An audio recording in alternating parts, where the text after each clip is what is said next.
So welcome to part two of the Castles, Capes, and Clones Cuisine Thanksgiving series and holiday series. I will have another video for the holidays in December, but today we're concentrating on Thanksgiving. So I just showed you how to make a roast chicken from beginning to end. Today we're going to do some sides. So I'm going to do some roasted vegetables and also a very simple mashed potato. So join me on today's episode of Castles, Capes, and Clones Cuisine Thanksgiving Part 2.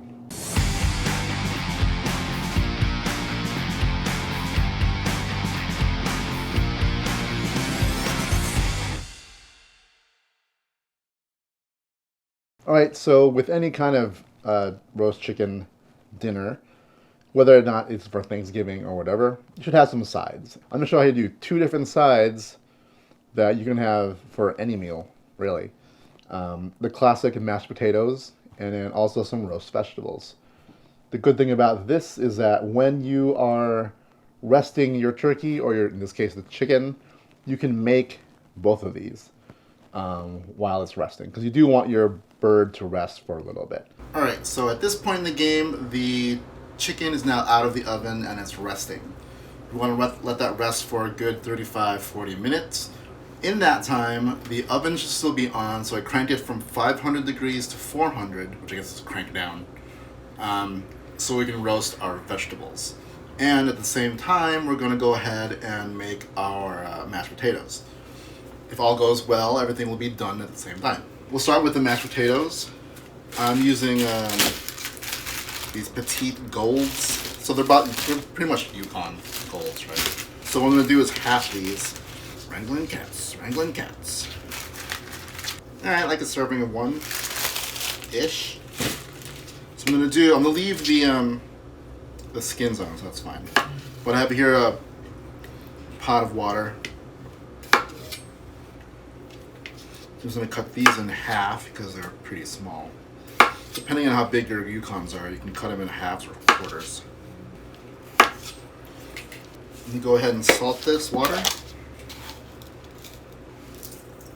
You let this cook for probably about 10-15 minutes. While we do that, I've prepared actually some of the vegetables. Now, I did buy a bag of broccoli florets and cauliflower florets, and actually a bag of Brussels sprouts has already been halved, so that's kind of cheating. But I also have some mushrooms. I took the stems out. Those tend to be a little bit harsher.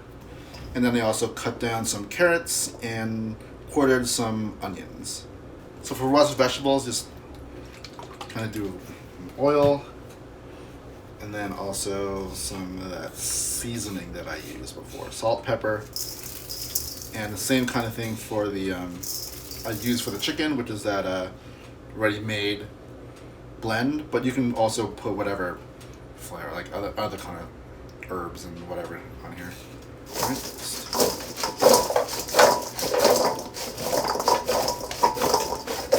Now I also cut up some bell peppers, some red and green bell peppers, but since they're kind of thinner and smaller, I'm going to cook these and add it to the pan a little bit later, after about 15 minutes.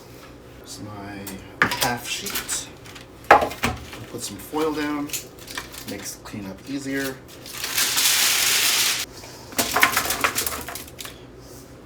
It's probably a lot for what I need, but whatever. This one's a little bit big. I'm gonna pare that sucker down. You want to try to keep, the last one. Try to keep some of these, or all these, as evenly sized as possible. So I'm going to put these in the oven for a good 10-15 minutes before I add the bell peppers. So yeah, after 10 minutes, add the peppers and then roast them for another good 20-25 minutes. By that time, hopefully the potatoes have been cooked and we'll get through the mashing. Okay, for the potatoes, it's been cooking for about 10 minutes. What you want to do to check it is take one and put a fork into it, and if it goes through nice and easy, then it's done. I drained it using the same pot that's still kind of hot I'm going to add some butter, and then we're going to add the potatoes. If you have a masher, do that. Or if you even have a ricer, you can put the potatoes in that first. But I have a potato immersion blendery thing. So we'll use that.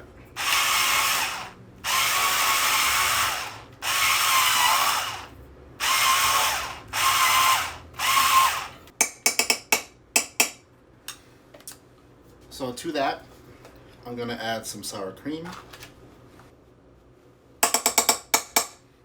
And also some salt and pepper.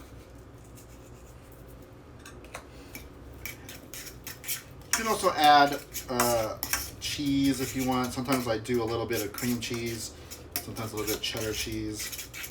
If you're gonna add cheese though, I would use like freshly shredded, because the packaged stuff tends to have caking agents, so it might turn your potatoes kind of gloopy. And last, I have some chopped chives. Add that in. If you don't have that, green onions would do. Now this is like a serving of one, so obviously if you have more people to cook for, add more potatoes, but it's pretty simple. Just as much potatoes as you think you'll need. So you would handful per person if you're using small ones. If you're using like russets, I would do maybe like half a potato per person. Something like that. And then everything else is kind of just by taste, like how much salt and pepper you want, how much butter you add, how much sour cream you add. If you want to do, you can also do a kind of like milk steeping thing. So warm up some milk, add some like rosemary, salt, pepper, garlic, whatever, and use that to mix in with the potatoes. But the basic process is pretty much this. So this is pretty much ready to go, and in a couple of minutes the roast vegetables are done, and then by that time the chicken should be done resting, and then we can all put it together. So here you go, the roasted vegetables are done. It's been in the oven for a good 30-40 minutes. The mashed potatoes is all done. I kind of went overboard with how many vegetables I got, but you know, it's healthy-ish, and it's very easy to do. Stick around for the next episode where we tackle some dessert, and then at the end of that we'll bring it all together for the Castles, Capes, and Clones Cuisine Thanksgiving Feast. See you then. Catch you on the flip side.